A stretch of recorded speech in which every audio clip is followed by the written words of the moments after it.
ఆడపడుచులు ముగ్గులు వేసుకునేటువంటి సంస్కృతి సాంప్రదాయం తరతరాలుగా వస్తున్నటువంటి సాంప్రదాయాన్ని మెల్లమెల్లగా అంతరించిపోతున్నటువంటి ఆవేదనతో మేము బస్తీలలో మాత్రం ప్రతి సంవత్సరం ఈ వేడుకలు జరుపుకుంటాము.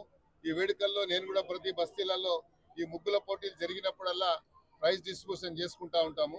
ఈరోజు చాలా పెద్ద ఎత్తున వచ్చి మళ్ళీ పార్టిసిపేట్ చేసినటువంటి వారికి నేను ధన్యవాదాలు తెలియజేసుకుంటూ, మొదటి ప్రైజ్గా 51,000, రెండో ప్రైజ్గా 21,000, మూడో ప్రైజ్గా 11,000, అదేవిధంగా 8 డిఫరెంట్ ప్రైజెస్ 5,000 రూపాయలు పెట్టాం.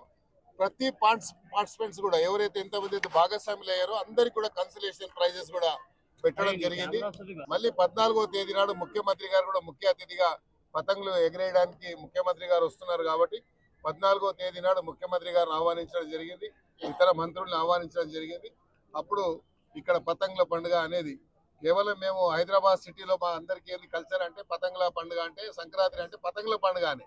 కానీ ఈ సాంప్రదాయం ఏంది, మనము ప్రధానంగా మరి ఇంట్ల ముందు ముగ్గులు వేసుకునేటువంటిది, అదేవిధంగా మన భోగి మంటలు పెట్టుకోవడం అనేది మెల్లమెల్లగా అంతరించిపోయింది హైదరాబాద్ సిటీలో స్పెషల్లీ.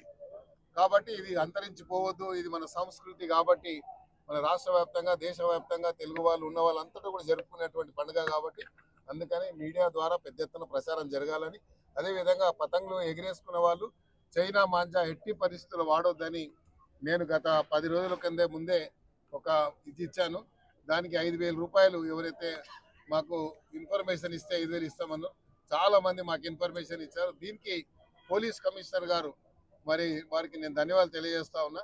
ఇప్పటికే చాలా చోట్ల కూడా మెరుపు దాడులు జరిపి చైనా మాంజా అమ్మేవారిని మరి వాడేవారికి కూడా వాళ్ళకు కౌన్సిలింగ్ చేయడము, అమ్మిన వారిని పట్టుకోవడం అనేది జరిగినందుకు వారికి కూడా ధన్యవాదాలు తెలియజేసుకుంటూ, ఇప్పటికైనా ఈ మీడియా ద్వారా అందరినీ కోరుతా ఉన్నాను, చైనా మాంజా దయచేసి వాడకండి, మీ పిల్లల మరి ప్రమాదానికి గురి చేయొద్దని నేను విజ్ఞప్తి చేస్తాను.